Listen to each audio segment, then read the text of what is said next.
All right, I'm here with Quorra, and Quorra is sound sensitive. So in this video, we're gonna go over how you can use counter conditioning to help a dog get over a sound. Now I'm gonna have the Guardian, and give me a light one, just make a sound, and you're just gonna watch Quorra's response. So you saw that stop. Now I have very, very high value treats in my hand. And when it comes to treats, the most important thing for the dogs is to stop. These are chicken liver, they have a very strong aroma. So with counter conditioning, what you want to do is it's a bit of a replacement behavior. Please go ahead. And so what we want to do is we want the dog to think that the sound is an indicator of a response that I'm going to get. And so if you want to adjust that a little bit more, you just have to hold it with the base with one hand and then adjust the camera with the other. All right, so basically in order for counter conditioning to work, the dog cannot react. I mean, a little bit of ear oscillation or something like that, but if it gets spooked and runs out of the room, you did too much. The idea is we want to go very slow and steady.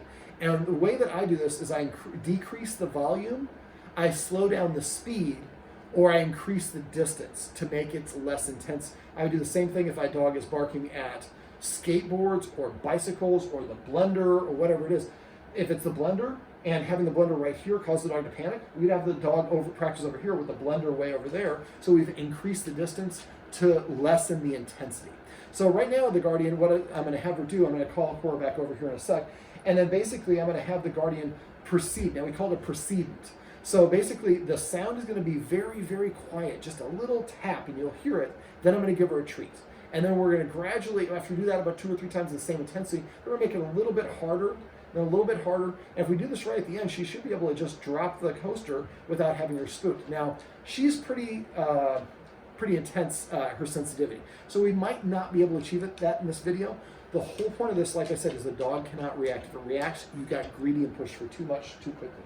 Now I'm gonna ask her that, well, she's gonna sit on her own. The dog does not have to sit. They can, and we don't want to restrain them. We want them to be able to move around as much as they want. The idea is to not react. All right, so let's go ahead and give me a small sound.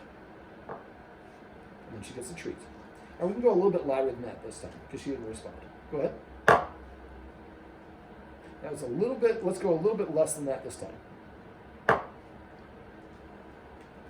Now she's targeting this side, so I'm going to switch it up. Oh, look at how smart she is. Go ahead again. Now let's make it a little bit louder.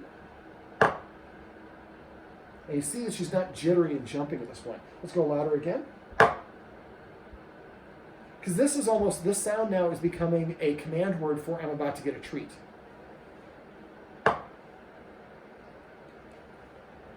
And let's do it louder. And louder still. Now when you're doing this, if at that point, if that sound was too much, you would back up to the previous one and practice success there. And you can set your dog up for success by getting a little exercise. Quorra's an older dog, she doesn't need it, but some dog, and we've been here for a couple hours, and this has, I think, been a stressful visit for her because she's not used to having guests. So exercising a little bit at your dog ahead of time will set them up for success. Let's go ahead and do it one more time. And we'll do that same intensity level 2 more times. Go ahead. That's all right. Let's do a little bit louder than that. That was a little bit too much. So let's do Quorra. One more. So you saw that a little bit, so let's back it up a little bit more. So a little bit of alertness is okay. It's just that start and then trying to move away. Let's do it again. And again. This time I'm going to have you just drop the coaster. Now that was a kind of a quiet one. Let's flip it over on the other side. And let's try to do that again. Give me 1 sec. How about a sit? Yes. Actually, I think your word is going to be good. All right, let's go ahead and drop it. That was too much. So let's back up, and let's just go back to the other position that we were doing on the side. So you see that little bit of a stagger means that that's kind of where we're at. So we're not going to achieve what I wanted to because I would love to have a video where I show from complete to end. That makes it a better video. The quality of the video doesn't matter. It's the results that you're getting for the dog. So you can do this. What I'd like the Guardian to do is make a list of all of the sounds. I've had dogs that react to the sound of Velcro being opened, the blender, the UPS truck, the doorknob, or the doorbell, squeaky wheel, all sorts of stuff. Make a list of all the things. If it's hard, if you don't have a UPS truck, go outside when the UPS truck comes, record the audio of it on your phone, play it at volume like 2, So you play for a second, and then the dog gets a treat. Play it a little bit louder, the dog gets a treat. Keep on to the point, and eventually it sounds like a UPS truck is driving through your thing, and the dog's like, who's hooking me up with the treat?